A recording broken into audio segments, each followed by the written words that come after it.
If you're tired of losing drag races in Forza Horizon 6, this video might change everything. I'll show you the upgrades and tuning settings that turned this Dodge Viper into one of the fastest drag builds I've tested so far. First, we need the right car. I chose the Dodge Viper because it already comes with a powerful engine, rear-wheel drive layout, and plenty of tuning potential. Let's start with the most important part, the engine. I tested multiple engine swaps, and surprisingly, the 6.5-liter V12 delivered the best drag racing results overall. I converted the car from rear-wheel drive to all-wheel drive. This gives us a much stronger launch and helps put all that power down efficiently, resulting in quicker drag times. I also installed twin turbos to maximize torque and acceleration. After that, I upgraded every available engine component to the highest level possible to extract as much horsepower and torque as the game would allow. For the chassis setup, I installed race brakes, drift springs and dampers, front and rear anti-roll bars, a roll cage, and maximum weight reduction. In the drivetrain section, I went with the 7-speed race transmission, a race driveline, and a drift differential. For drag racing, I selected drag tire compound. Even though other tire compounds may offer more grip overall, drag tires provided the best launches and acceleration times during my testing. I kept the front tire width completely stock. I actually tested wider front tires, but they didn't improve performance. For the rear tires, however, I increased the width to the maximum available value to maximize traction during launch. When it comes to wheels, always pay attention to weight. I selected the lightest rims I could find because lighter wheels help improve acceleration. I also kept both front and rear rim sizes at their stock values. Larger rims may look good, but they add unnecessary weight and hurt performance. The front track width remains stock, while the rear track width is set to the maximum value for additional stability and traction. For the aerodynamic parts, I kept the stock front bumper because it's lighter than most aftermarket options.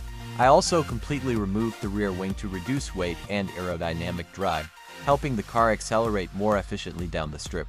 Now it's time for the tuning section, and this is where the real performance gains come from.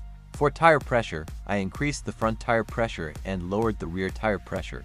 In the gearing section, I moved the final drive ratio more towards top speed, while making small adjustments to first gear. For alignment, I kept both camber and toe values at 0. I also increased the front caster angle to the maximum value. The front anti-roll bar is set very soft, while the rear anti-roll bar is set to maximum stiffness. For the springs, I used a stiff setup in the front and a medium stiff setup in the rear. The front ride height is set to the maximum value, while the rear is set to the lowest possible setting. For damping, rebound stiffness is set fairly high on both the front and rear suspension. On the bump stiffness side, the front is kept soft while the rear is much stiffer. In the aero section, I moved the front downforce slider towards speed rather than grip. I left the brake settings completely stock. Differential, acceleration is set to 100%, deceleration to 5%, and the center balance is moved towards the rear.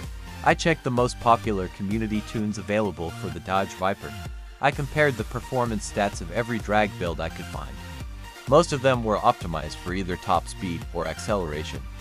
I couldn't find a single trending tune with a better combination of top speed and 0 to 100 acceleration than my own build.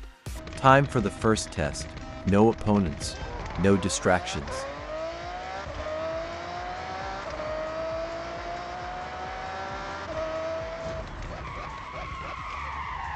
Let's see how this build performs in a proper drag race.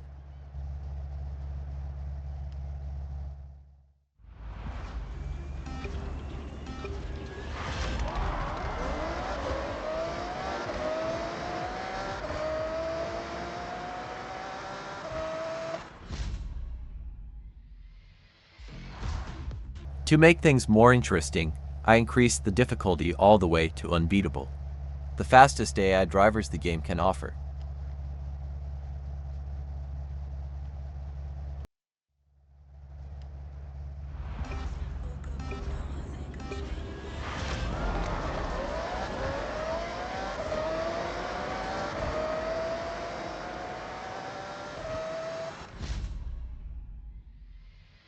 The secret isn't just horsepower, it's finding the right balance between upgrades, weight, traction, and tuning. Now it's your turn. Try the build, test it yourself, and let me know if you can make it even faster. And if you enjoyed this guide, don't forget to subscribe for more tuning setups.